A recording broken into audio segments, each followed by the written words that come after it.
Barangay Love Stories. Love Stories.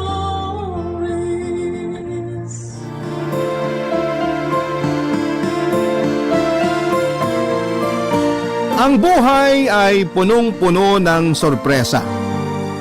Pwedeng sorpresang dudurog sa iyong daigdig o sorpresa na muling mag-aangat ng iyong pagkatao. Kung anumang sorpresa ang dumating sa ating buhay ay hindi tayo dapat magpatinag at magpasilaw. Ikaw, kapuso, anong bagay ang palagi mong ipinagdarasal na dumating sa buhay mo?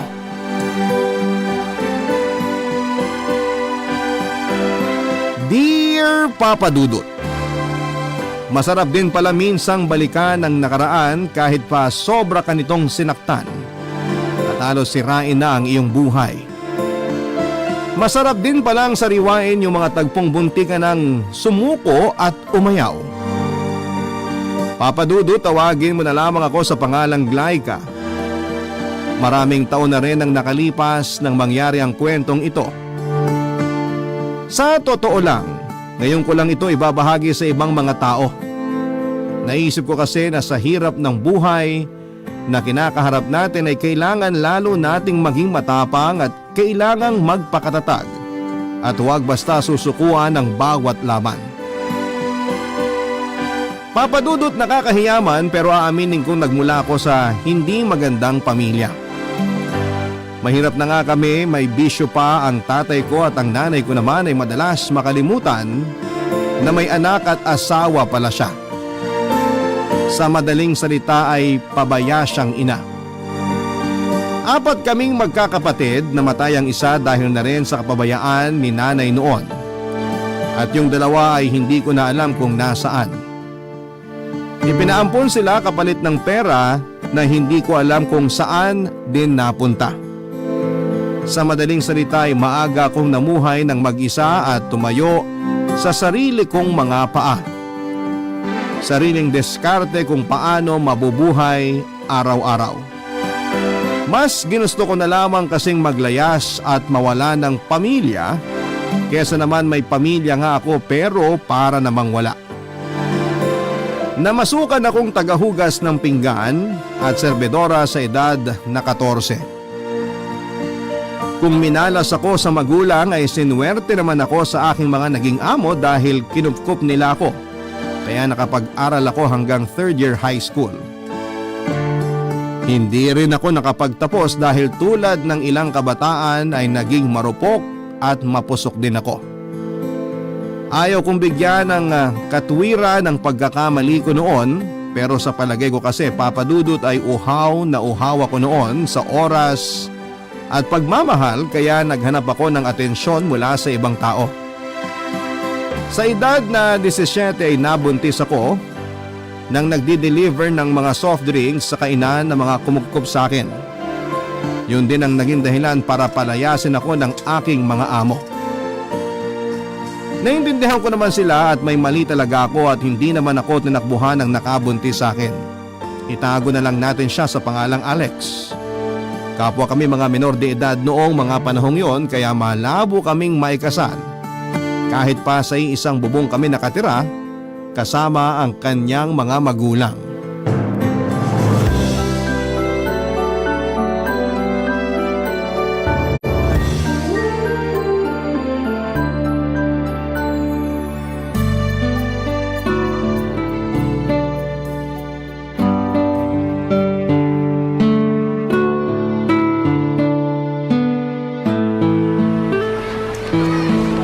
Glyca!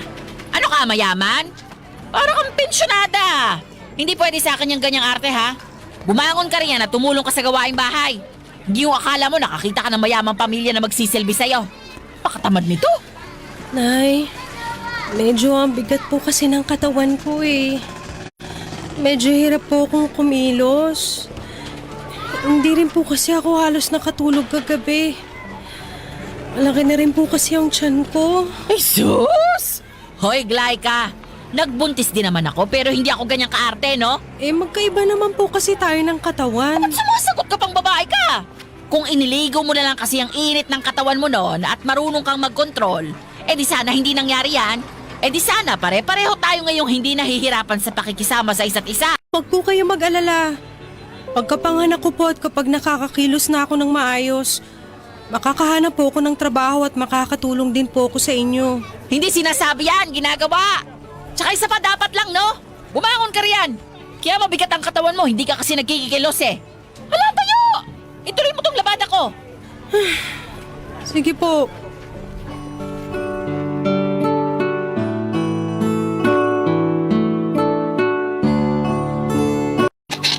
Ay, Alex, nandiyan ka na pala, anak. Naku, teka nga, hindi pa ako nakakapagluto. Ito kasing si Glyca napakatigas ng ulo. Sinabi ko na huwag nang pakialaman yung labada. Ayan Like talo na nga kami sa pustahan sa basketball, tapos pag uwi, wala pa makain. Teka, magluluto na ako. Ano ba kasing inaasikaso mo dito sa bahay? Siguro nakahiga ka na naman maghapon. Di ba nga sabi na sa'yo na dapat kikilos ka, di yung lagi ka lang nakahilata dyan. Kita mo, parang namamanas ka na. Magluluto na nga ako, di ba? Hoy! Yung boses mo Ba't parang ikaw ang may-ari nitong bahay kung makaasta ka?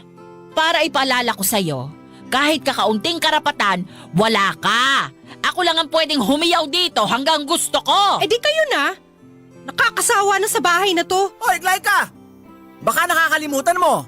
Nanay ko yung sinasagot mo, ha? Di magsama kayo ng nanay mo. May kabastusan ka rin naman pala talaga, no? Palibhasa, lumaki kang walang magulang kaya hindi ka naturuan ng magandang asal. Ano, ha? Ano, lalaban ka? Tama na. Nay! Si Glyca dinudugo! Alex! Alex, ang baby ko! Ang baby ko!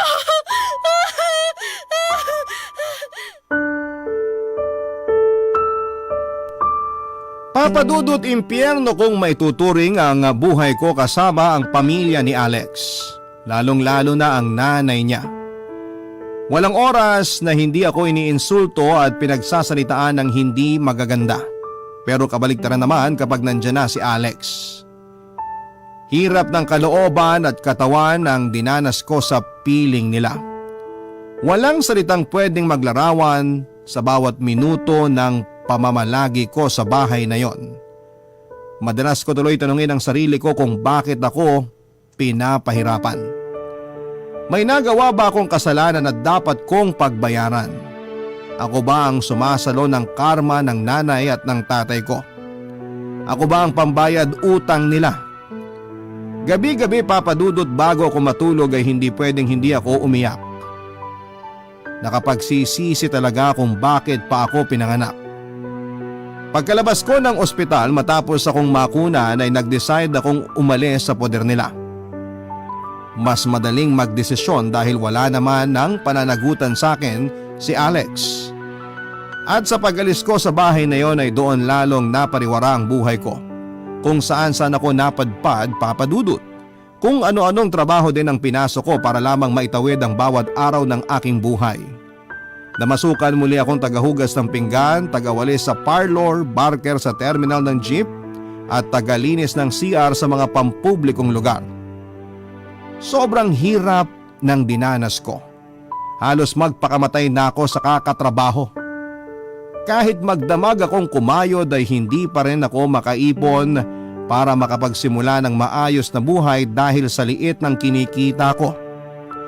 Dumating na rin ako sa puntong gusto ko na lamang magpasagasa para matapos na ang lahat, papadudot. Total ay wala naman ng saysay ang buhay ko. Hanggang sa nakilala ko si Jenna na namamasukan sa isang parlor.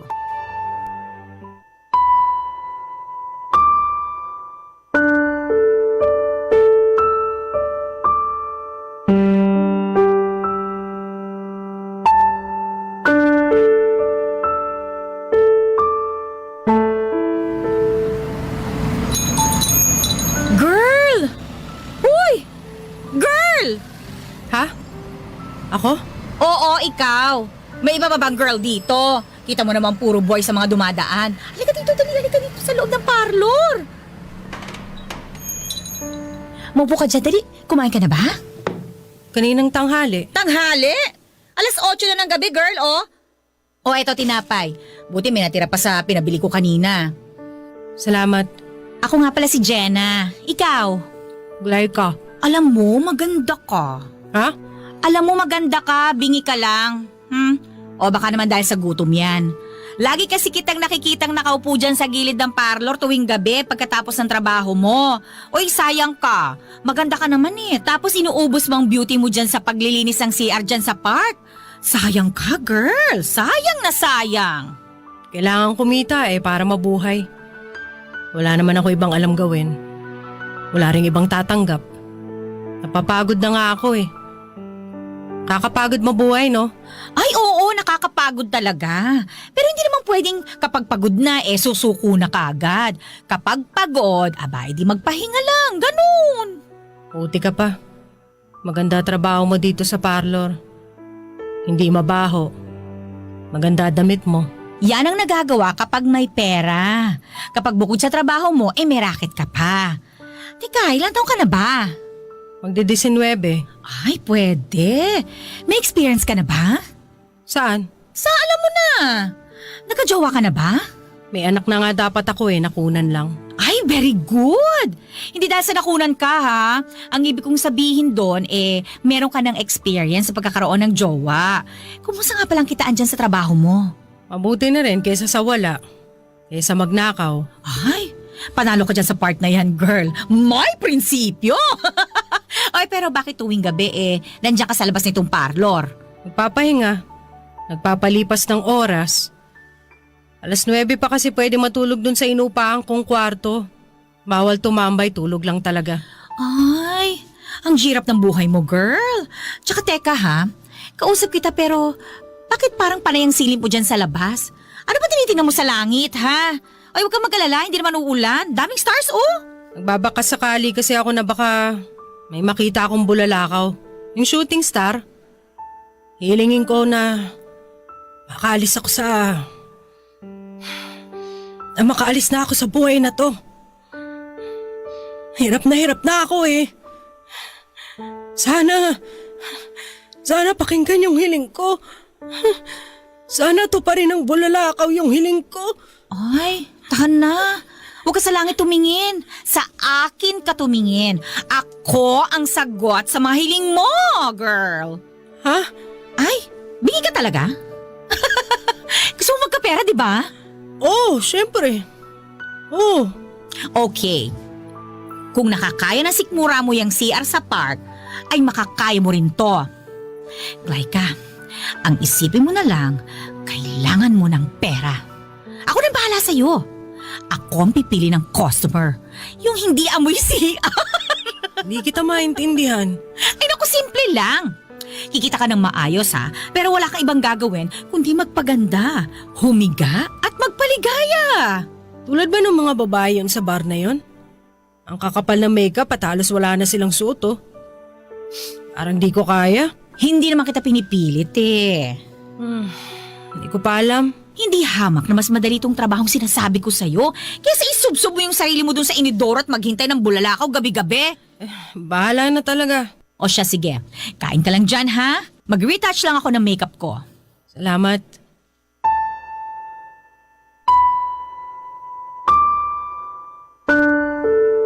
Hindi ko alam, Papa Dudut, kung nakakita na ba ako ng liwanag sa pag-uusap naming yon ni Jenna o lalo lang lumabo ang sitwasyon. Lalo lang gumugulo ang isipan ko noong tagpong yon. Oo nga at napariwara na ako. Pero parang hindi ko maisip na iba't ibang lalaki ang makakasama ko sa kama kapalit ng pera. Pero ano naman ang mangyayari sa akin kung hindi ako kikita ng malaki-laki? Baka mamatay na lamang talaga ako nang hindi man lang nakakatikim ng kahit kaunting ginhawa. Ilang buwan ko rin yung pinag-isipan habang tinitiis ang amoy ng CR na nililinis ko. Hanggang sa sinarado na ang park kung saan ay nandoon ang trabaho ko. Naghanap na naman ako ng bagong pagkakakitaan at nasubukan ko na rin tuloy ang mamalimos sa kalsada. Minsan pumupunta ako kay Jenna para humingi ng tulong at pagkain. Lalo ako naawa sa sarili ko. Anong klaseng buhay ba talaga ang hihintayin ko? Doon na nga po ako, Papa Dudut, nag-decide at tinanggap ko na ang alok ni Jenna. Namuhunan si Jenna sa akin mula sa damit, makeup at pansamantalang matutuluyan. May bago na namang kabanata ang buhay ko. Ibang mundo na naman ang pinapasok ko noon, Papa Dudut. Barangay Love Stories. Barangay Love Stories. Takot ang agad kong naramdaman, pero pinilit kong pinaglabanan yon. Inisip ko na lamang na hindi ako nakapagtapos ng pag-aaral kaya malabong makakuha ko ng magandang trabaho na may mataas na sweldo. Wala akong kamag-anak na pwedeng takbuhan at hinga ng tulong kundi ang sarili ko. Kaya kahit may kaba, sinugalan ko ang pagkakakitaan na yon.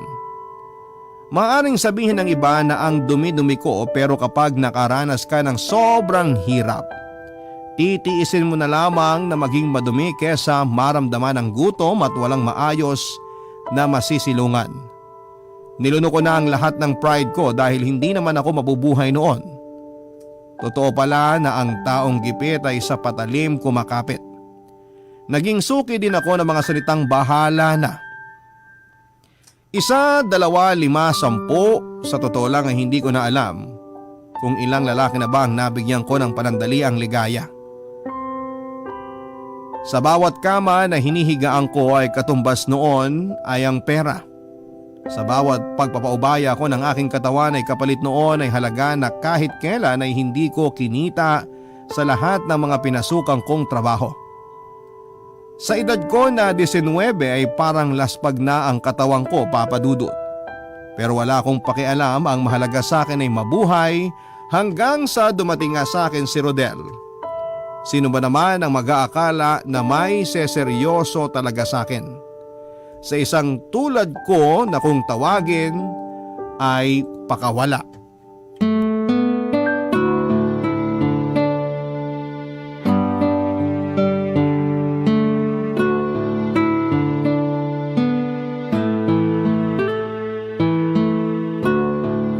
Nag-enjoy ka ba? Glyka, Bitin? Isa pa? hindi. Ano? Sama ka na sa akin? Saan? Tsaka teka, ang usapan natin dito lang tayo. Kung balak mo pa akong dalhin sa ibang lugar, ibang usapan na yun.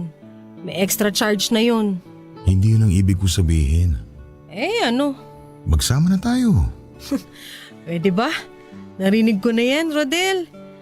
Para sabihin ko sa'yo, marami na nagsabi sa akin ng ganyan. Yung mga nag-enjoy pagkatapos kong serbisyohan. Kaya hindi porkit magkasama tayo sa iisang kama, may nararamdaman ka na talaga sa aking iba. Iba ako sa kanila, Glyka. Seryoso ako sa'yo. Handa akong baguhin ang buhay mo. May mga ari-arian ako sa probinsya. Hindi ko to sinasabi sa'yo para kumbinsihin ka. Pero alam mo kasi, kaya mo pinasok ang ganitong trabaho dahil kailangan, hindi ba? Glyka, pwede tayo magsimula dun. Malayo dito sa Maynila. Malayo sa mundong meron ka ngayon. Sa probinsya, walang makakakilala sa'yo. Mabubuhay ka uli ng normal at walang iniiwasan. Rodel, pwede ba? Handa akong kalimutan ng lahat. Handa akong ibaon sa limot kung ano meron ka ngayon. Ituturing natin na nakaraan lang ang lahat, Glyka. Lahat. Gagawa tayo ng bagong bukas na magkasama. Tama na, Rodel. Alam mong nandito sa Maynila ang buhay ko. Sanay na ako sa kung ano ang meron ako dito. Okay na ako. Nakakapag-ipon ako kahit papano. Kung sapat na ang ipon ko, titigil ko rin naman to eh. Hindi pa nga lang ngayon. Tsaka sanay na ako. Glyka, makinig ka naman sa akin. Rodel, kahit ilang ligo ang gawin ko, buhusan mo man ako ng pabango, marumi na talaga ako. Maruming babae ako. Manap ka na lang ng iba. Doon sa probinsya. Malinis, mainhin, birhen. Pero ikaw, Glyka, ikaw ang gusto ko eh. Tanggap kita kung ano at sino ka. Siguro nga mahirap ipaliwanag sa'yo. Pero kasi sa'yo ko lang naramdaman to eh. Ngayon ko lang naramdaman to. Maniwala ka naman sana sa akin. Alam mo, gusto naman kitang paniwalaan eh. Mo na Handa akong tanggapin ang buo sa kabila ng napakaraming kakulangan sa aking pagkatao. Pero takot ako. Natatakot ako. Takot na baka isang araw, bigla mo maisip na maling desisyon na piliin ang isang babaeng tulad ko. Huwag mo naman sana akong pangunahan. Huwag mong isipin ang lahat ng hindi pa nangyayari. Ang alalahanin natin ang ngayon. Kung paano ka magsisimula uli. Nakasama ako. Sige, bigyan mo ako ng 3 magandang rason para iwan ko ang Maynila at sumama sa'yo. Una, ipaparamdam ko sa'yo na di lang bilang babae, kundi bilang isang tao, may karapatan kang sumaya at lumigaya. Pangalawa, handa akong tuparin ang pangakong babaguhin ko ang buhay mo. At pangatlo, puso, Clayka. Puso ang ginamit ko at hindi lang isip, kaya alam kong totoong nararamdaman ko para sa'yo. Rodel, Sana sapat na ang mga dahilan na ibinigay ko para maniwala ka at sumama sa akin. oh, itago mo na itong binayad mo. Ibigay ko sa'yo yan. Basta, saan ang probinsya nyo? Sa Nueva Ecija. Okay, tara na habang di pa nagliliwanag. Gusto ko kasing makita kung ano itsura ng pagsikat ng araw sa probinsya. Rodel, maraming salamat ha. Tara na! Papa Dudut, ang kapalaran talaga ay hindi mo alam kung ano ang mga susunod na ibibigay sa'yo. Nang mga panahong kinakailangan kong kumita ay nilubog ko ang sarili ko sa putikan para lamang mabuhay. Nang matanggap ko na nabubuhay ako sa madilim na mundo ay may liwanag naman na dumating sa akin at iyon ay si Rodel. Pumayag ako na sumama sa kanya. May kaya sila Rodel. Nasa ibang bansa na halos ang kanyang buong pamilya pero siya ay pinili niyang manirahan sa probinsya at inaasikaso ang kanilang palayan. Lumuluwas lamang siya ng Maynila para magbenta ng kanilang ani. Isang bagong umaga ang bumungad sa akin. Ibang-iba sa nakasanayan ko sa Maynila. Mabait si Rodel, maasikaso at ramdam kong mahal niya talaga ako. May edad na rin kasi siya, 40 siya nang makilala ko, ako naman ay 19. May isa lang problema. Baog siya, kaya malabo kaming magkaanak. Pero tanggap ko kung ano man siya katulad ng pagtanggap niya sa akin kung ano ako at kung saan ako nanggaling. Unti-unti akong bumangon at unti-unti kong inayos ang buhay ko. Nagsimula akong itama ang mga pagkakamali ko kasama si Rodel na nagbigay sa akin ng panibagong buhay. Sinuklian ko ng pagmamahal ang lahat ng kabutihang ginagawa niya sa akin. Ginawa ko ang lahat ng aking makakaya maipakita at maiparamdam lamang sa kanya na hindi siya nagkamali sa pagpili sa akin. Walang araw at gabi na hindi kami naging masaya, Papa Dudut. Lagi akong excited sa bawat araw na darating sa amin. Sinusulit ko ang bawat oras na kasama ko siya. Ito na ang bunga ng lahat ng paghihirap ko mula noong ako ay magkaisip. At si Rodel ang ginamit na kasangkapan para iparamdam sa akin ng mundo na may karapatan din akong sumaya at lumigaya. Pero kahit 2 taon na kaming magkasama ay sinasorpresa pa rin niya ako noon, Papa Dudut.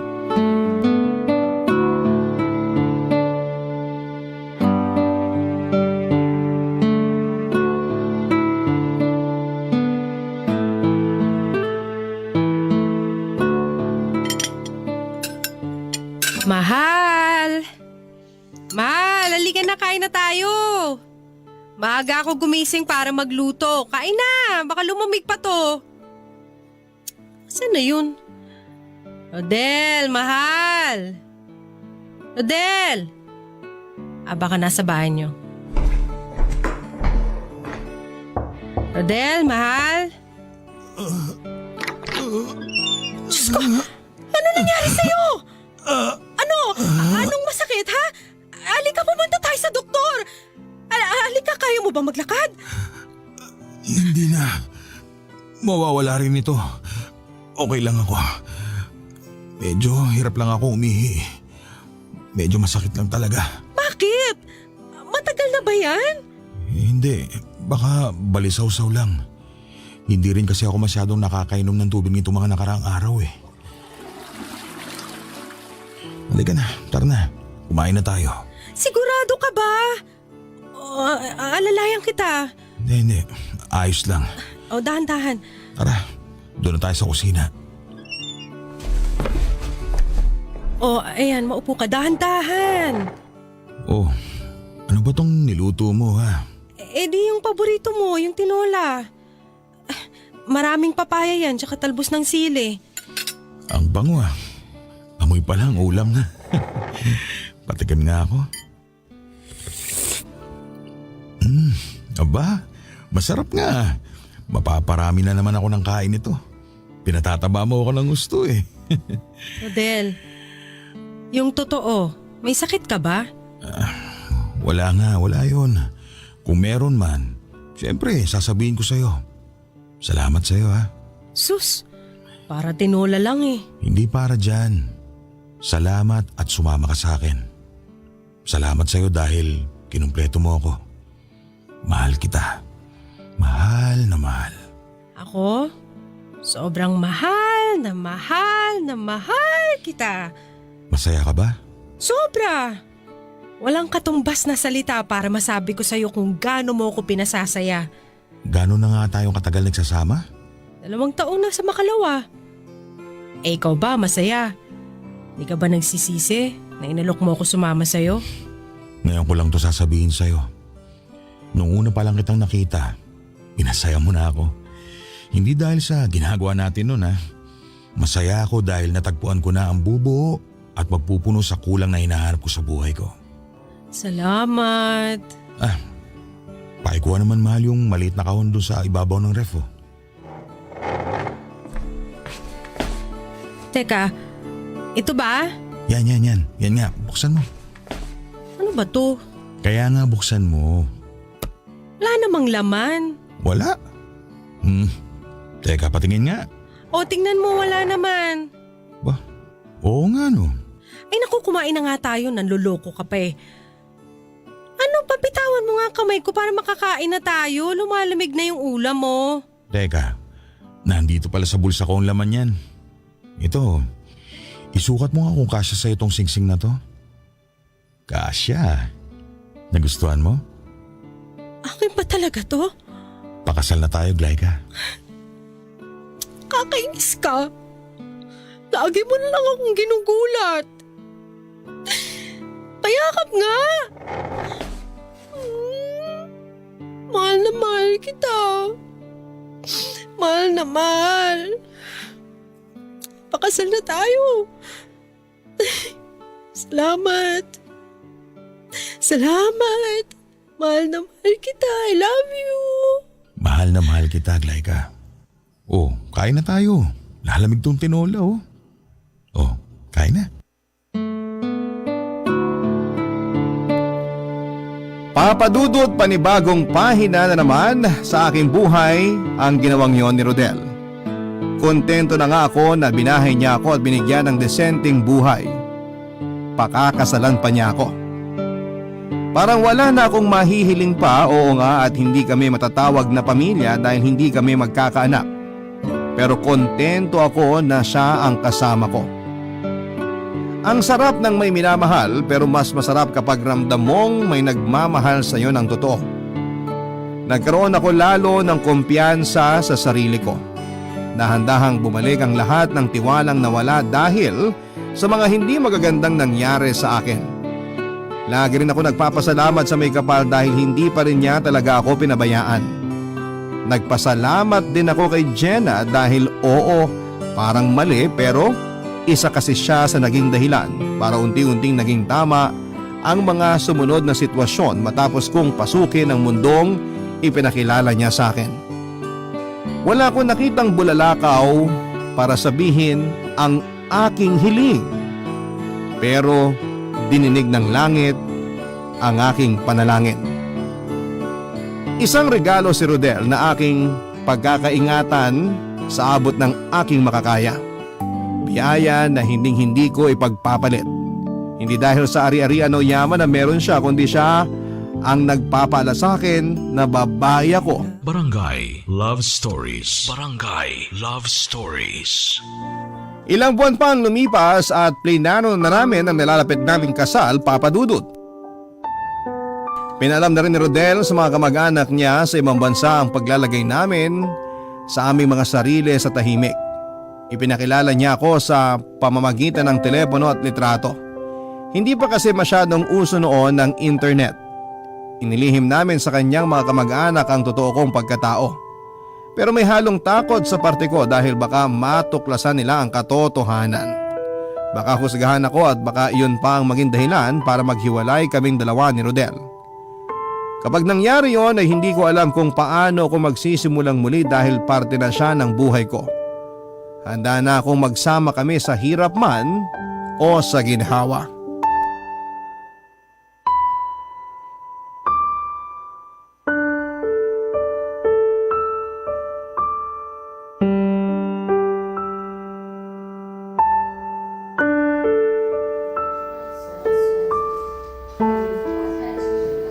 Mahal, kumusta na ang pakiramdam mo? Ayos naman. Ayos lang.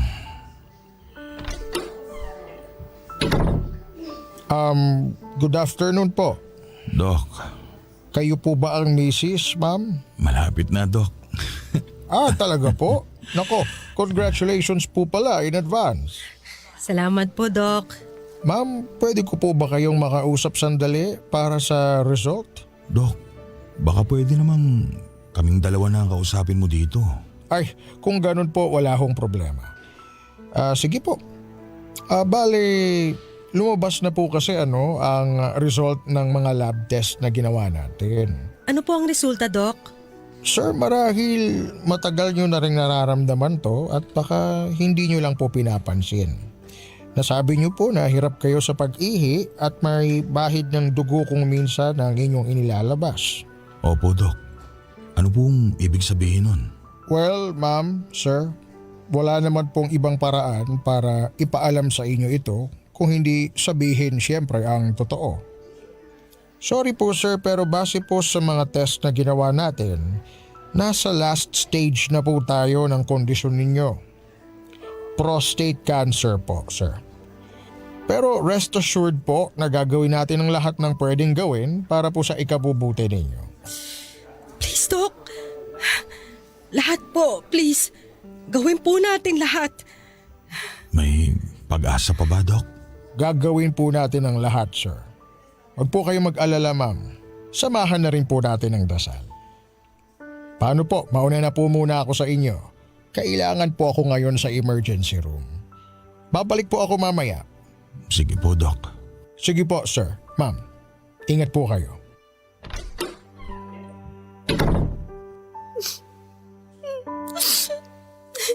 Rodel.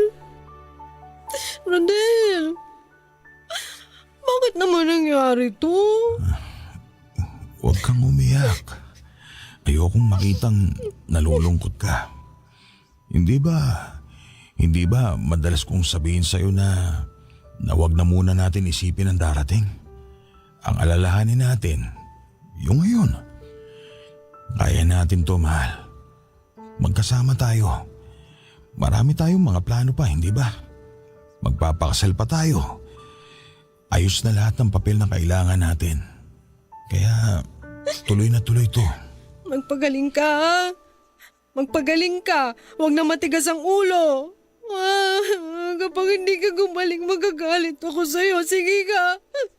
Mahal na mahal kita. Mahal na mahal. Mas mahal kita. Yan ang palagi mong tatandaan.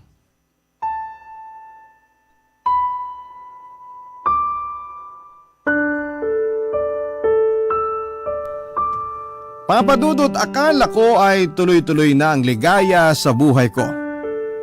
Handa akong mawala lahat ng material na meron ako. Kahit bumalik pa ako sa pagiging hostess, wag lamang mawala sa akin si Rodel dahil siya na ang buhay ko. Isang araw at linggo pa ang nagdaan.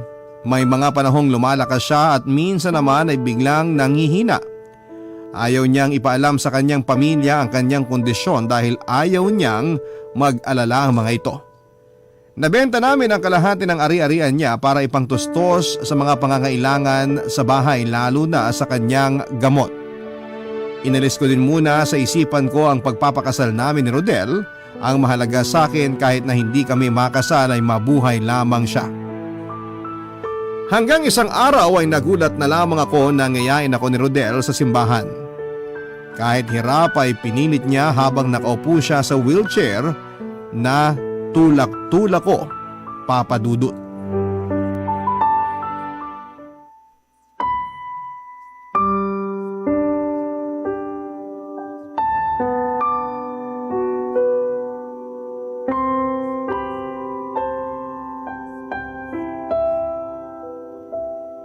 Mahal, anong oras darating ang mga kapatid mo sa bahay? Makapagdating nila dun, wala pa tayo. Hindi ko alam. Pero darating sila. Tinawagan ko sila nung makalawa eh. Kumusta ang pakiramdam mo? Eto, lumalakas kapag kasama ka. Kapag hawak ko na ang mga kamay mo. Kapag yakap-yakap mo ako. Kapag hinahalikan mo ako. Huwag ka mag-alala. Hindi kita iiwan. Hindi kita bibitawan at laging hahalikan para mas mapabilis ang paggaling mo. Laika, mahal. Salamat sa mahigit 2 taon nating pagsasama, ha? Salamat at pinagbigyan mo ang kahilingan ko na sumama ka sa akin dito sa probinsya. Wala kang dapat ipagpasalamat. Ako nga may malaking utang na loob sa'yo eh. Binago mo ko. Hindi lang ang pamumuhay ko kundi yung buong pagkatao ko. Kung pwede nga lang nakunin ko yung sakit mo, gagawin ko. Mahal na mahal kita. Mahal na mahal. Oh, huwag kang iiyak. Nandyan na si Father. Baka sabihin inaaway kita. Mano po, Father? Father, mano po? Oh, Rodel. Kumusta ka? Eto, Father. Pinipilit maging malakas. Kahit ngayong espesyal na araw lang na to. Handa na ba kayo? Saan, Father? Oh, Rodel. Di ba niya alam? Baka pinilit mo lang siya, ha? Pakitanong na lang siya, Father. Glyka, handa ka bang magpakasal kay Rodel? Ngayon mismo. Dito sa simbahan. Po? Nakakainis ka talaga, Rodel. Puro ka sorpresa. Opo, Father. Opo. Sabi mo kasi sa akin, huwag na muna natin tong isipin. Sabi mo rin, kahit kailan naman pwede. Kaya naisip ko na, bakit hindi pa ngayon? Wala na akong masabi. Mahal na mahal talaga kita. Simulan na ba natin? Sige po, Father.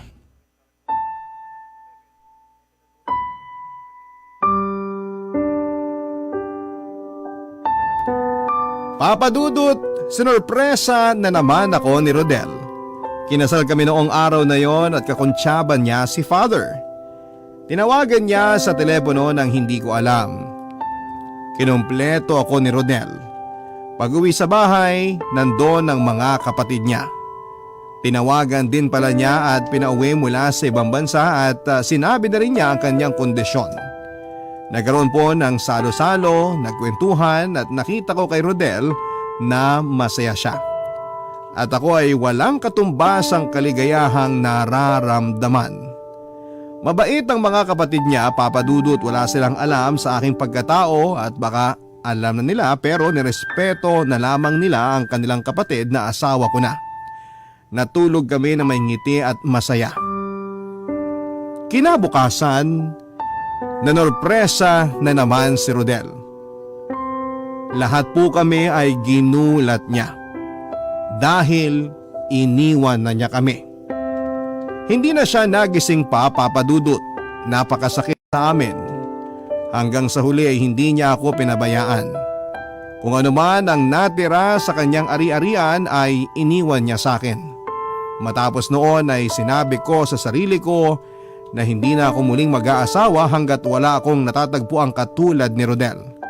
At baka nga tumanda na ako na hindi na nga makapag-asawa dahil baka wala ng lalaking katulad niya.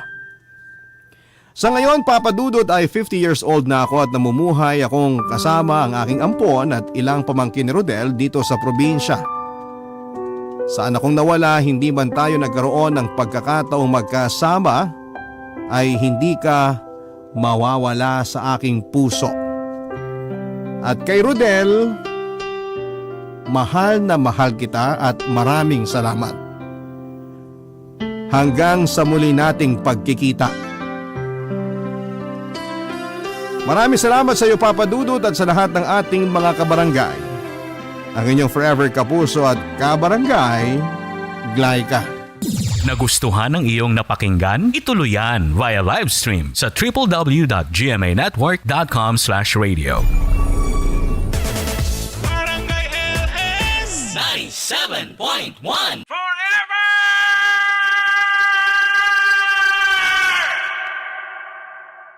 Barangay Love Stories.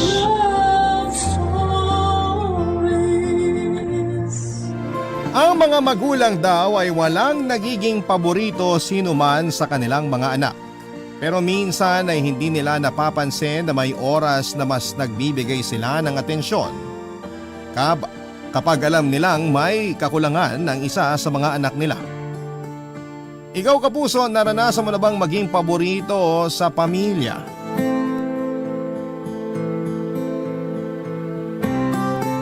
Dear Papa Dudut, palagi raw patas ang pagtrato ng mga magulang sa kanilang mga anak. At kung may nagiging paborito man daw sila, madalas na yon ay ang panganay. Dahil ang panganay na anak ang unang naging dahilan kung bakit natawag sila na pamilya. Pero na-realize ko na hindi totoo yon, Papa Dudut, dahil kailanman ay hindi ko naranasan ang maging paborito sa pamilya. Ay Papa Dudut at sa ating mga kabarangay na kagaya kong hindi pinapalampas ang araw na hindi nakikinig sa inyong programa na Barangay Love Stories. Itago yun na lamang po ako sa pangalang Claire. 26 years old, taga Valenzuela at nagtatrabaho bilang telemarketer. Bata pa labang kami ng kapatid kong si Rita nang mamatay ang papa namin dahil sa isang aksidente. Kaya mag-isa na lamang si Mama na bumuhay sa amin ang kapatid ko at hindi naman siya nahirapan sa umpisa kasi may malaking pera sa insurance ang nakuha niya nang mamatay si Papa. Ginamit niya yon para makapag-buy and sell siya ng mga mamahaling bag at damit. Kaya kahit naging single mom siya ay hindi kami masyadong nakakaranas ng hirap sa buhay, Papa Dudut.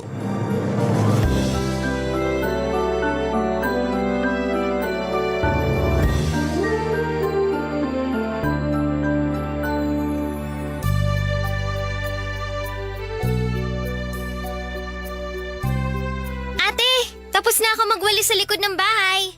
Mabuti naman, tapos na rin ako maglinis dito sa sala. Ay, nagugutom na ako. Sana pauwi na si Mama. Pauwi na rin siya kasi kapag ganitong oras, malapit na yun dito sa bahay. Grabe, ang init sa labas. Nandiyan na pala si Mama! Mama! Oh, Claire. Ay, napag ko nga muna itong mga pinamili ko sa lamesa. Mamaya ako na lang aayusin ang mga to. Nakakapagod mamalengke tuwing Sabado. Ang init na, ang dami pang tao. Upo muna ako sandali sa sofa para makapagpahinga. Mama! Oh, bakit pawisan niyang noo mo, Rita? Nagwalis po kasi ako sa may likod ng bahay. Bakit naman nagwalis ka ron? Tirik na tirik ang araw sa labas. Kasi Mama, naglilinis po ako dito sa sala. Dapat, Claire, ikaw nang nagwalis doon imbis na si Rita. Mas matanda ka sa kanya kaya dapat ikaw ang gumagawa ng mga mas mahirap na trabaho dito sa bahay. Ayos lang po yun, Mama. Hindi naman po ako masyadong napagod. Hindi ka pa napagod sa lagay na yan? Kahit bumili ako ng bagong bestida para sa inyo. Nandito sa loob ng plastic. Yay! May bago na naman tayong bestida, ate! Oo nga, buksan na natin tong plastic! Claire, hayaan mo munang si Rita ang pumili ng gusto niyang kulay sa dalawang bestida na yan. Pero bakit po? Kasi karamihan sa mga damit niya, pinaglumaan mo lang. Kaya siya muna ang papiliin mo sa mga yan. Ay. Oh, mamili ka na raw.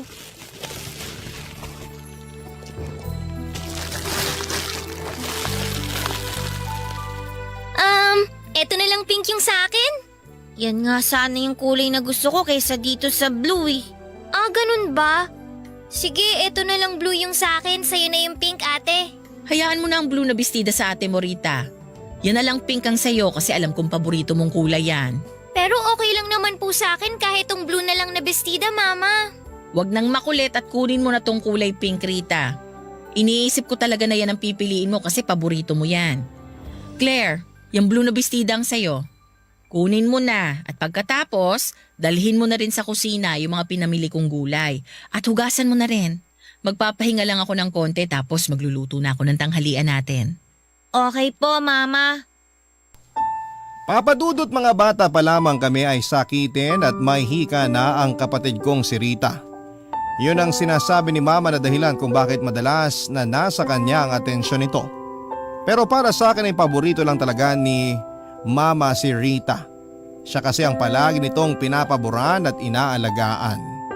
Minsan tuloy ay naisip ko na sana ako na lamang ang mas naging sakitin at baka sakali na makuha ko ang atensyon at pagmamahal ni Mama. Baka sakali na ako ang maging paborito niya.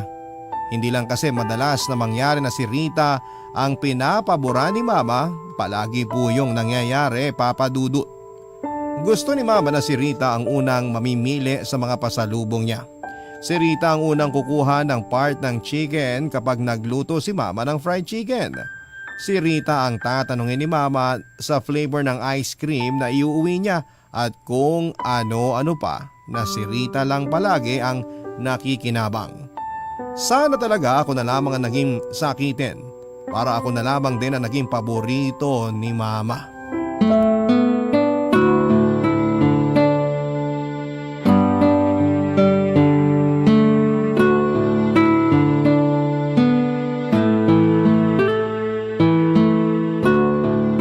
Hindi ka ba talaga makakapunta dito sa bahay? Sorry Claire, pero hindi talaga. Bakit sabi mo kaninang umaga pupunta ka? Akala ko kasi maaga makakauwi si ate dito sa bahay, kaya lang hanggang ngayon wala pa rin siya. Wala akong choice kundi itenga dito sa tindahan namin ng beauty ko. Ano ba naman yan? Kala ko pa naman makakapunta ka. Bakit parang naiinis yung boses mo?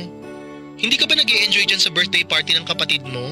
Eh paano ako mag-e-enjoy? Hindi ko naman party to, no? Wala na nga akong ibang kausap dito kasi lahat ng mga bisita namin nandun, nakapalibot sa kapatid ko. Mukhang bongga talaga yung birthday party na yan ha. Partida, hindi pa yan debut ng kapatid mo. 17th birthday pa lang niya yan, pero may pa-catering na kaagad ang mami at lola mo para sa kanya. Kaya mas lalong nakakainis eh. Bakit naman? Kasi nung nagdibo ako noong nakaraang taon, hindi naman ganito kalaki yung inihanda nila para sa akin. Ay oo, naalala ko yun. Ang kwento mo kasi no, na-operahan sa appendix yung kapatid mo.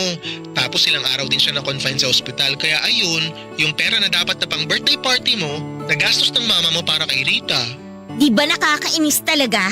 Kapag kay Rita, ang bilis nilang maglabas ng pera. Pero pagdating sa akin, ang dami pang sasabihin bago pagbigyan ni mama o ni lola yung request ko. Huh! Kakatuyo ng dugo. Huwag ka na masyadong mabad trip, girl.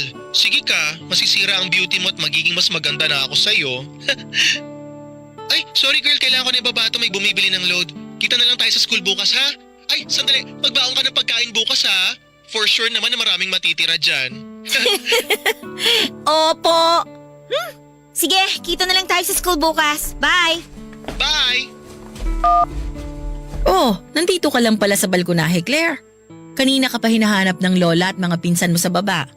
Tinawagan ko lang po yung kaibigan ko. Wala pong signal sa baba kaya pumunta po muna ako dito. Kumain ka na ba? Parang hindi pa kita nakitang kumuha ng pagkain mula kanina. Busog pa naman po kasi ako kaya mamaya na lang po ako kakain. Okay, sige. Pero puntahan mo ang lola mo mamaya. Kasi panay ang tanong niya sa akin kanina kung nasaan ka raw ba at hindi ka niya nakikita. Sige po. Mama, bakit po ganito kalaki ang birthday party na binigay niyo kay Rita? Hindi pa naman po niya 18th birthday ah. Eh kasi natuwa ang lola mo nung napasama ang kapatid mo sa Dean's List. Dapat talaga sa restaurant lang tayo magse-celebrate. Simpleng dinner lang sana. Pero ang lola mo ang mapilit na magpa-catering service dito sa bahay para sa birthday ni Rita. Oh, huwag mong sabihin na nagtatampo ka pa rin. Bakit naman ako magtatampo? Sanay naman po ako na paborito ng lahat si Rita, lalo na po ni Lola. Huwag mong sabihin yan. Walang paborito ang lola mo sa inyong magkapatid. Palagi niyo yung sinasabi, pero iba naman ang nakikita at nararamdaman ko. Sige na po, Ma. Kakain na lang po ako at bigla ako nakaramdam ng gutom. Maiwan ko na po muna kayo dito sa terrace. Papadudot lahat na nga ng pabor at mas ay palaging nakukuha ni Rita. Noong nag-celebrate ako ng 18th birthday ko ay hindi kasing bongga ng sa kanya. Kahit pa nga nang graduate ako na salutatorian noong nasa elementary ako ay nagluto lamang ng pansit si Mama para sa bahay. Ang dahilan niya naman noon ay hindi pa raw kami nakakabawi sa mga gastusin dahil sa pagkamatay ni Papa. Pero kahit na maraming araw o espesyal na okasyon ang dumaan para makabawi siya sa akin pero hindi niya ginawa yon. At pagdating kay Rita, ang bilis niyang magbigay ng bonggang party. Sa totoo lang, Papa Dudut, ay naisip ko noon na paano kaya kung wala na lamang akong kapatid. Paano kung nag-iisang anak na lamang ako? Paano kung si Rita na lamang ang nawala at hindi si Papa? Siguro'y sobrang saya ng buhay ko kapag nagkataon. Kasi alam ko sa sarili ko na ako lang ang mahal at paborito ng mga magulang ko. Papa Dudut. Barangay Love Stories. Barangay Love Stories. Nasa third year college ako at second year naman si Rita nang magtrabaho si Mama sa abroad. May pinsan kasi siya na nakatira sa Canada at inalok siya ng trabaho na kaagad namang tinanggap ni Mama. Dahil malaki naman ang tiwala niya sa akin kahit papaano kaming dalawang magkapatid na lamang ang naiwan noon sa bahay. Paminsan-minsan ay dinadalaw naman kami ng mga tita namin para masigurado na ayos lamang kami. At si Mama naman ay palaging tumatawag para kumustahin kami ni Rita. Hindi naman ako masyadong nahirapan bilang panganay sa bahay kasi may kusa rin namang kumilo sa mga gawaing bahay ang kapatid kong si Rita, Papa Dudut. Nagtoka-toka kami ng mga gawain kung sino ang maglalaba, maglilinis ng bahay, magliligpit sa pinagkainan, magluluto at kung ano-ano pa. Mabuti na lang din at hindi mareklamo si Rita kahit madalas na tinatambakan ko siya ng mga gawain. Kapag hindi rin schedule ng tawag ni Mama sa bahay ay sinasadya kong umalis at gumimik kasama ang mga kaibigan ko. Ayoko kasi na nakikita o nakakasama sa bahay ang kapatid ko. Nakakairita at nakakainis sa pakiramdam yon, Papa Dudut.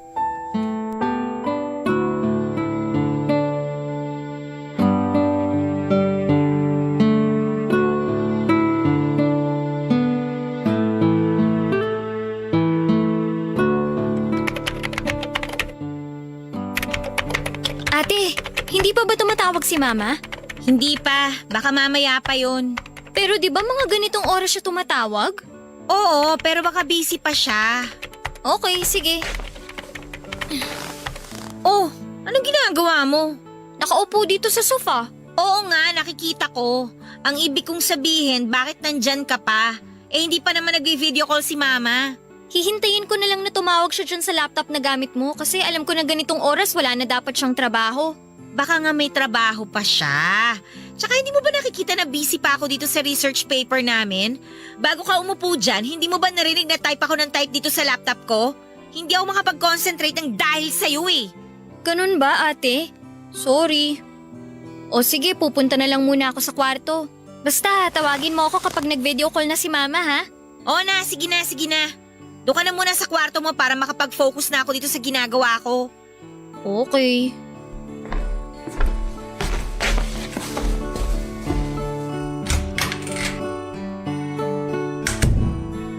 Nakakairita talaga! Buisit!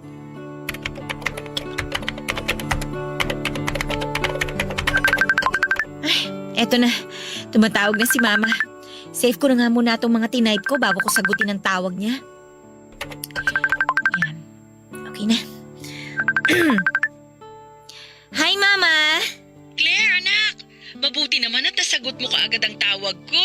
Opo, kanina pa po ako naghihintay, Ma. Pasensya na at medyo na pa-overtime ako sa trabaho.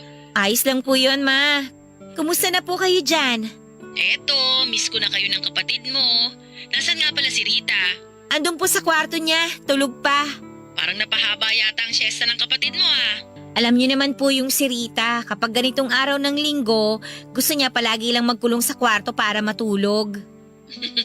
Oo, ang lakas kasi sa tulog ng kapatid mo, pero hindi naman tumataba. Nga pala, palagi mo bang chinecheck kung nakakainom siya ng vitamins niya? Opo, Ma. Yung inhaler para sa asthma niya, i-check mo rin kung may laman pa ha. Kahit hindi na madalas umatake ang asthma ng kapatid mo, kailangan mo pa rin i-check ang inhaler niya ha. Okay po. Magde-deposit nga pala ako sa bank account mo bukas para sa pambayad ng bills dyan sa bahay. Saka para may budget kayo pang grocery. Palagi kang bumili ng prutas sa gulay para sa kapatid mo, okay? Opo, Ma. O kumusta nga palang pag-aaral mo? Di ka ba nahihirapan sa schedule mo? Lalo na ikaw ang nag-grocery at nagbabayad ng bills. Hindi naman po ako nahihirapan, Ma. Kasi yung cable, yung internet, yung kuryente, tsaka tubig, online ko na po binabayaran. Kaya hindi na po kailangan na pumila ng matagal. Tsaka, okay naman din po ang grades ko at pasok pa rin po ako sa scholarship. Alam niyo po, Ma, nakakuha pala ako ng mataas na... Ate Claire, si Mama na ba yung ka-video call mo? Uy, gising na pala ang kapatid mo. Si Mama nga! Hello, Mama! Kumusta po kayo? Kanina ko pa po hinihintay ang tawag niyo. Pasensya na kasi napa-overtime ako sa trabaho. Kumusta ka na, Rita? Palagi ka bang umiinom ng vitamins mo? Opo, Mama. Naka-alarm po yun sa cellphone ko para hindi ko makalimutan. Mabuti naman. Huwag kang masyadong magpapagod dyan sa bahay, okay? Hindi maganda para sa katawan mo kapag napapagod ka o pinagpapawisan. Alam ko po yun, pero tumutulong pa rin ako kay Ate Claire sa paglilinis dito sa bahay. Ayoko po kasing itambak sa kanya ang lahat ng mga gawain. Naku, napakabait naman talaga ng bunso ko. Ay, magtitimpla lang po ako ng kape, Ma. Kayo na lang po muna ni Rita ang mag-usap. Iwan ko po muna kayong dalawa, ha. Pupunta lang po ako sa kusina. Papadudod sa tuwing tatawag si Mama sa bahay ay unang-una niyang kukumustahin ang kapatid kong si Rita. Kung maayos raw ba ang pakiramdam nito, kung nakakainom ba ng vitamins palagi, kung hindi ba raw ubos ang laman ng inhaler para sa hika ni Rita at kung ano-ano pang mga bagay. Pakiramdam ko tuloy noon ay pinanganak ako sa mundong ito para maging yaya lamang ng kapatid ko. Tagabantay, tagapag-alaga at taga-asikaso sa kanya. O hindi ba masyadong halata si Mama kung sino ang paborito niyang anak, Papa Dudut? Kaya nga minsan ay nagiging sarcastic na ako sa pagsagot sa kanya kasi hindi ko na napipigilan ang sarili ko na mainis. Palagi na lang kasing si Rita ang napapaboran sa lahat ng oras. Palaging siyang nakikita na kailangang alagaan. Alam ko naman na gusto lamang ni Mama na matuto akong maging responsable dahil dalawa lang kami ni Rita na magkasama sa bahay. Pero hindi niya man lang naisip na minsan ay kailangan ko rin ng lambing. Mula sa kanya na kay Rita niya palaging ibinibigay, Papa Dudut.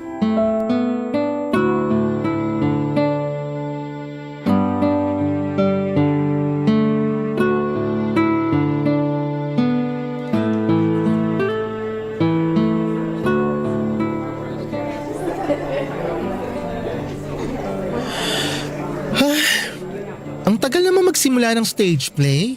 May 8 minutes pa naman kaya mag-chill lang muna tayo.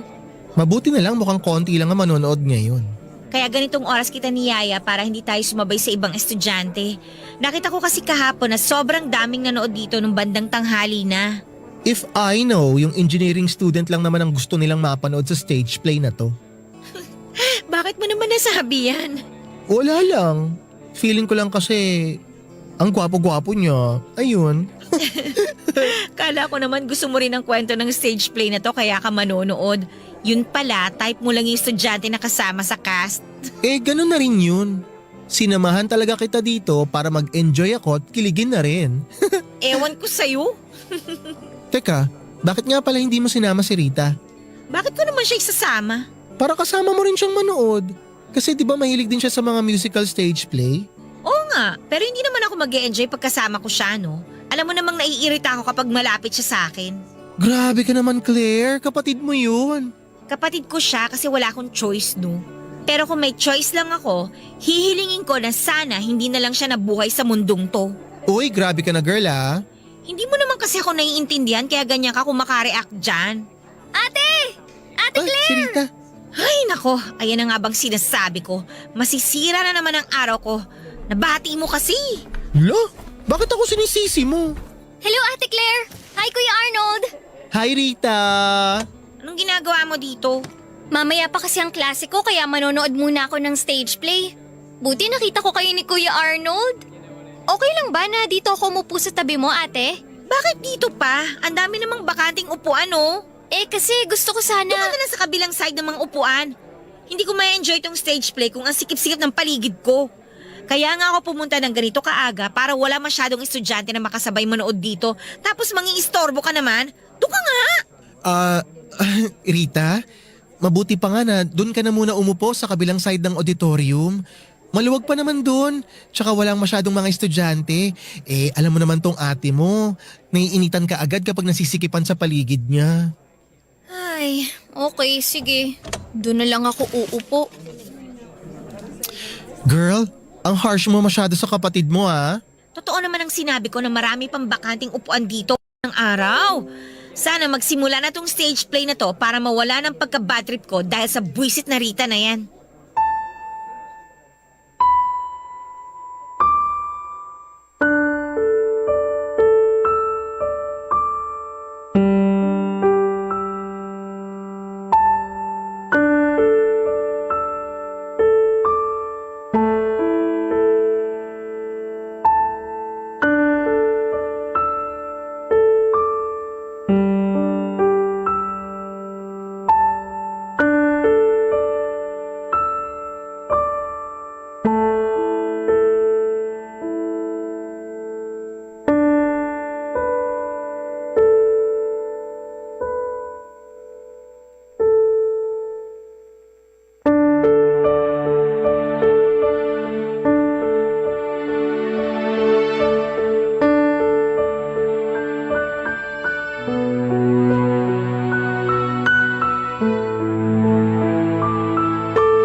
Papadudot, ramdam ko na hindi lang sa bahay o pamilya namin paborito si Rita kung hindi pati na rin sa school namin. Elementary at high school pa lamang ay madalas na kaming napagkukumpara na dalawa. Kahit mas magaling at matalino talaga ako pagdating sa academics ay si Rita pa rin ang mas napapansin nila kesa sa akin. Mas matangkad, mas payat, mas makinis ang kutis at lahat na yata ng magandang bagay ay lamang siya sa akin pagdating sa ibang tao. Sino ba naman ang hindi maiirita, hindi ba? Kahit saan kami makarating, yung kapatid ko lamang ang napapansin ng mga tao sa paligid namin. Siya ang mas madalas na napupuri, ang effortless nga niya na makuha ang atensyon ng ibang tao. Palagi siyang sinasabihan ng maganda, mabait pa. Samantalang ako kahit kailan ay hindi ko nakukuha ang ganong klase ng atensyon. Kailangan ko pang mag-aral ng mabuti at mag-ayos ng sarili ko, ng itsura ko para lamang mapansin ako at makatanggap ng papuri mula sa ibang tao, Papa Dudut. Barangay Love Stories. Barangay Love Stories. Aaminin ko, Papa Dudut, na habang tumatagal ay mas lumalaki ang insecurity na nararamdaman ko para sa kapatid kong si Rita. Paano ba naman ay nagsisimula na rin siyang mapalapit sa circle of friends ko. Sumali kasi siya sa isang sport dance competition sa university namin at siya kasama ang partner niya ang nag-champion. Nang makilala nga siya ng ibang kaibigan at kaklase ko na kapatid ko ay marami nang gusto makipag-close sa akin ng dahil lamang sa kanya. Humanga sila kasi kahit may hika si Rita ay nagagawa nitong makipagsabayan ng husay sa pagsayaw. Pakiramdam ko rin noon ay simple yon na niyayabang sa akin ni Rita, Papa Dudut, na mas napapansin siya ng mga tao kesa sa akin. Nagpapanggap lamang siya na mabait sa harap ng iba, pati na rin sa harap ko. Alam ko naman na kagaya ko ay ayaw niya rin sa akin at ayaw niya nang may kahati dahil gusto niya siyang palaging bida sa mga kwento. Kaya nakakairita ang pagpapanggap at bait-baita na pinapakita sa akin ng kapatid ko, Papa Dudut.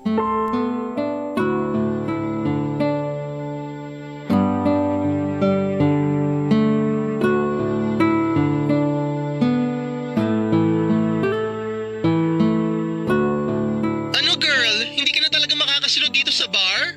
Nako, hindi na. Sayang naman kasi nandito yung crush mo at take note. Kanina ka pa niya hinahanap sa akin. Iyaan mo na siya. Baka lasing lang yan kaya ako hinahanap.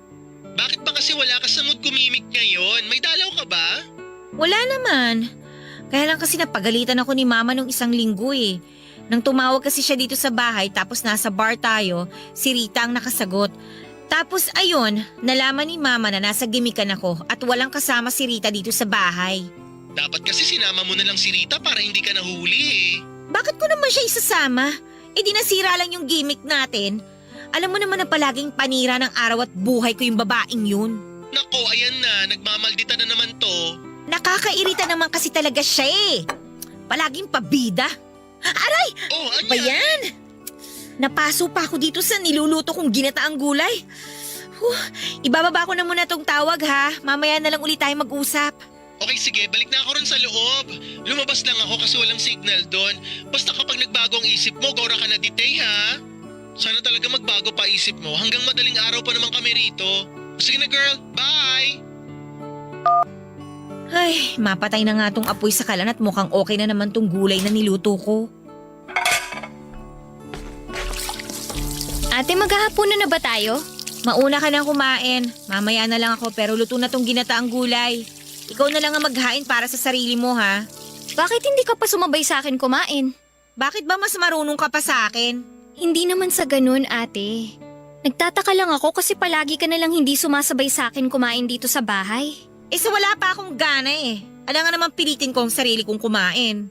Wala ka bang gana o ayaw mo lang talaga ako nakasama at kasabay kumain? Alam mo naman pala eh. Kaya huwag ka nang paulit-ulit na nagtatanong dyan. Ate, galit ka pa rin ba sa akin kasi nadulas ako kay Mama nung isang linggo na wala ka dito sa bahay? Sorry na, ate. Hindi ko naman sinasadya talaga na sabihin yun kay Mama. Nangyari na eh. Tsaka napagalitan na ako ni Mama. Kaya wala na magagawa yung sorry mo, no? Sige na, kumain ka na dyan. Pupunta muna ako sa kwarto ko. Ate, bakit ba parang palagi ka na lang galit sa akin? Ano naman bang issue, Rita? Hindi naman ako gumagawa ng issue. Nagtatanong lang ako. Gusto ko lang malaman kung bakit parang palagi ka na lang galit sa akin. Palagi na lang mainit ang ulo mo sa akin tsaka parang ayaw mo ako makita o makasama. Okay, sige. Gusto mong malaman yung totoo? Naiirita ako sa'yo. Naiirita ako sa kaplastikan na palagi mong pinapakita sa akin. Ha? Anong kaplastikan? Ate Claire, wala naman akong ginagawang ganun. Lahat ng pinapakita ko sa'yo totoo. Kahit alam ko naman na ayaw mo sa akin. Lahat yun tiniis ko kasi mahal kita. Palagi akong gumagawa ng paraan para mapalapit sa'yo pero ikaw naman ang lumalayo sa akin. Kasi nga kahit anong gawin ko para sa sarili ko, palagi na lang ikaw ang nakikita ng mga tao sa paligid ko. Palagi na lang ikaw yung bida. Palagi na lang ikaw yung mahal nila. Hindi totoo yan. Talaga? Hindi totoo? Rita, hindi ako tanga at mas lalong hindi ako manhid para hindi maramdaman na ikaw lang ang paborito ni Mama. Sa'yo lang siya palaging concern. Kung kumakain ka ba sa tamang oras, umiinom ka ba ng vitamins, may laman pa ba yung inhaler mo, at kung ano pa mga kaletsehan tungkol sa'yo. Ikaw na lang na ikaw ang nakikita niya, nakakabwisit na! Pero hindi naman ibig sabihin no na hindi ka na mahal ni Mama. Huwag ka naman sana mag-isip ng ganyan. Pareho niya tayong anak at pareho niya tayong mahal. Ayun na nga eh. Pareho niya tayong anak, pero mas mahal ka niya. Alam mo, sana nga hindi ka na lang dumating sa mundong to eh. Sana ikaw na lang ang nawala at hindi si Papa.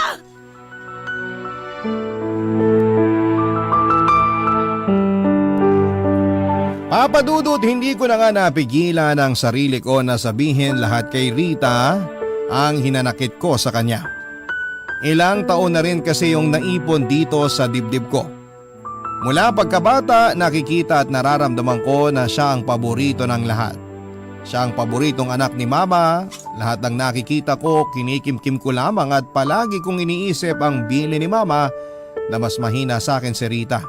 Kaya siya ang dapat na mas alagaan. Pero nakakapuno na rin talaga, Papa Dudut. Nakakapagod ang magtiis na maging hindi paborito sa pamilya. Kaya naman pagkatapos na naging pagkatalo namin ni Rita, kaagad akong nagpalit ng damit na pang-alis at dumiretso sa bar kung nasaan sina Arnold at ang iba pang mga kaibigan ko. Mabuti na lang at bago yon ay nakatawag si Mama sa bahay, kaya sigurado ako na kinabukasan na ulit siya tatawag para mangumusta.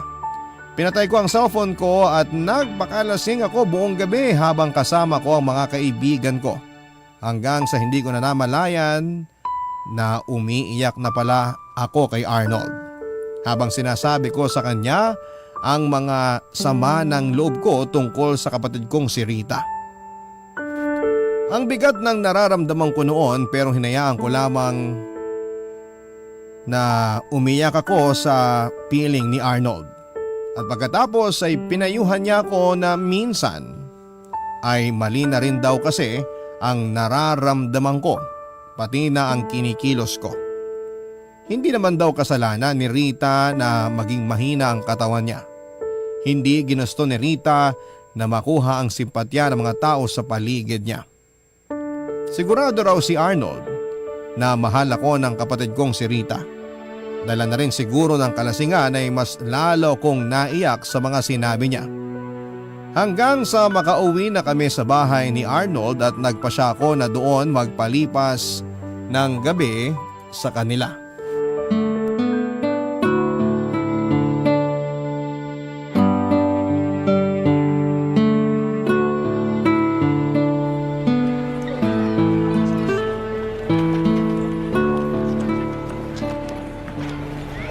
Grabe, ang sakit pa rin ng ulo ko hanggang ngayon.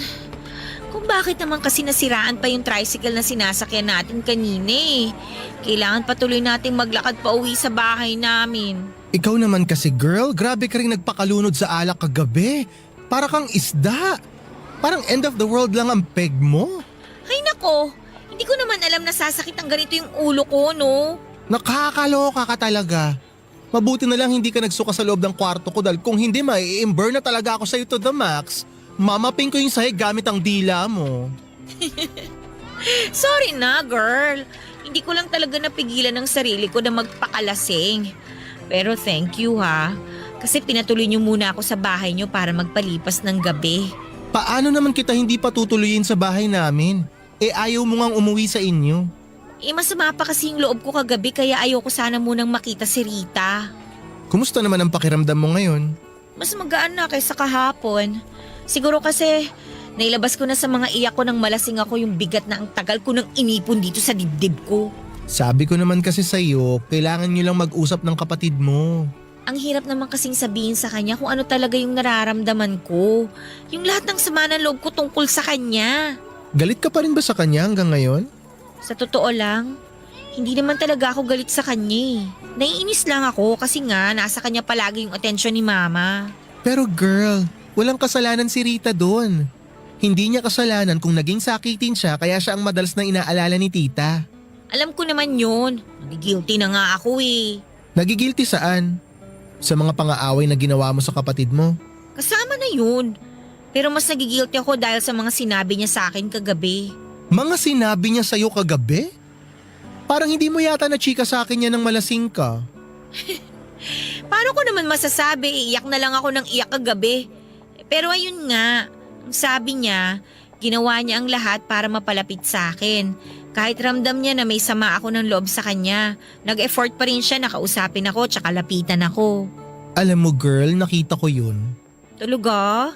Oo, yung mga pasimpleng paglapit niya sa'yo kapag nasa school tayo kahit palagi mo siyang pinapaalis. Yung pagsabay niyang kumain sa atin sa kantin kahit tinatarayan mo siya. Yung pagtawag niya sa'yo sa cellphone kapag nasa gimikan tayo. Tsaka iba pang mga bagay na ginagawa niya para lang maparamdam sa'yo na concerned siya sa'yo. Kaya nga minsan naaawa rin ako kay Rita eh. Kasi nakikita ko kung gaano niya kagustong mapalapit sa'yo kahit palagi mo siyang pinagtatabuyan.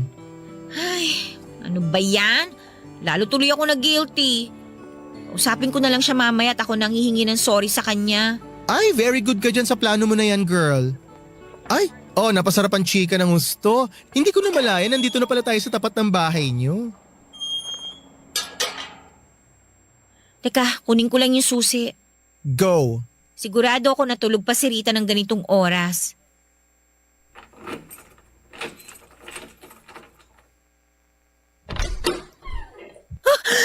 Rita! Oh my gosh, Claire! Si Rita! Nakadapa sa sahig! Tulungan mo ako, itihaya natin siya! Rita? Claire! Kulay blue na ang mukha ng kapatid mo! At ang balat niya sobrang lamig na! Claire, ang mabuti pa hingi na muna ako ng tulong sa mga kapitbahay niyo! Babalik kagad ako, ha? Rita! Rita! Rita, please gumising ka! Parang awa mo na, gumising ka! Oh, Rita, nandito na si ate! Nandito na ako!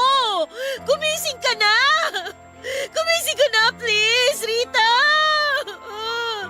Sorry! Sorry sa lahat ng mga kasalanan ko sa'yo! Parang awa mo na, gumising ka na! Gumising ka na, Rita!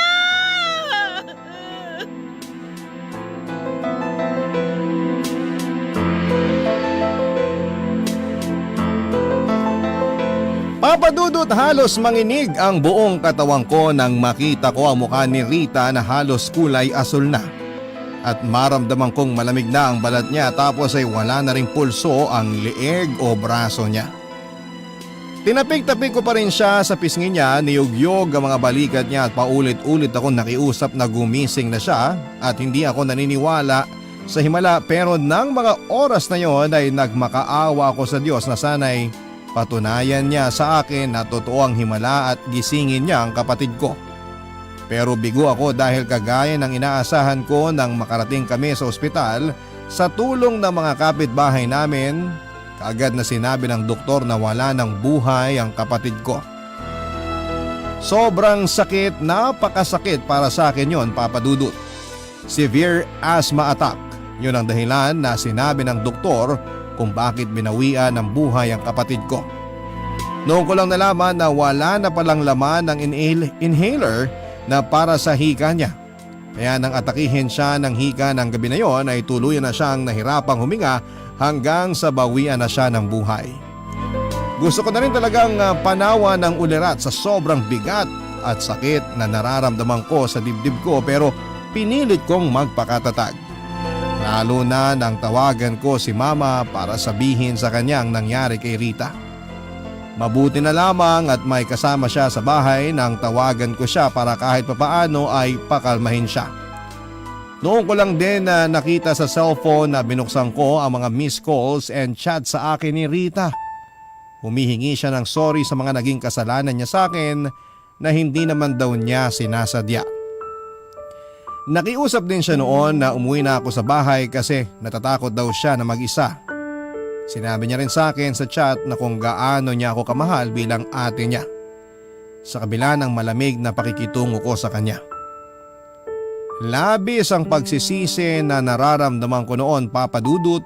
Alam ko kasi na ako ang dahilan kung bakit nawala ang kapatid ko. Kung hindi kami nag-away at hindi ko siya iniwana na mag-isa sa bahay, ay hindi po siya mamamatay. Kaya naman na makauwi si Mama mula sa abroad, itinanggap ko lahat ng panunumbat niya nang sabihin ko sa kanya ang lahat ng nangyari sa amin ni Rita bago ang umaga na nakita kong patay ang kapatid ko. Hindi na ako masyadong kinibo ni Mama at hindi ko siya masisisi dahil sa bigat ng naging kasalanan ko sa kanya, lalo na sa kapatid ko. Nang mailibing si Rita ay bumalik na rin kaagad sa abroad si Mama para muling magtrabaho. Siguro ay parte na rin ng pag-move on niya mula sa pagkamatay ni Rita ang ginawa niyang pagtatrabaho. Kahit na hindi naman na kailangan, lalo na nang makapagtapos na ako ng kolehiyo at magkaroon ng maayos na trabaho. Minsan na lang din siyang umuwi ng Pilipinas noon at sobrang bihira niya akong puntahan dito sa apartment ko. Hindi niya rin ako madalas natawagan noon para kumustahin At kung mangyari man yon ay malamig ang boses at pakikipag-usap niya sa akin. Pero kagaya nga ng sabi nila ay walang magulang ang hindi natitiis ang kanyang anak dahil nagkausap at nagkaayos din kami ni Mama nitong nakaraang Pasko. Umuwi siya sa bahay at nagkaroon kami ng family reunion kasamang ilang kamag-anak namin. Nang makapag-solo kami ni Mama ay doon ako muling humingi ng tawad sa kanya at sa wakas ay pinatawad niya na rin ako kasunod ang isang mahigpit na yakap. Papadudot 6 na taon nang nakakalipas pero hanggang ngayon ay dala ko pa rin dito sa dibdib ko ang bigat, galit at pagsisisi dahil sa pagkawala ni Rita. Hanggang ngayon ay sinisisi ko pa rin ang sarili ko at sana'y dumating ang araw na kagaya ni Mama ay mapatawad ko na rin ang sarili ko. At kung totoo man na dumadalaw sa panaginip ang mga tao mahal natin sa buhay na namayapa na, sana'y dalawin po ako ni Rita at sabihin niya sa akin na pinapatawad na niya ako para masabi ko rin sa kanya kung gaano ko siya kamahal bilang ate niya. Maraming salamat po sa pagbibigay daan na mabahagi ko po ang aking kwento. Ang inyong forever kapuso at kabarangay, Claire. Barangay Love Stories.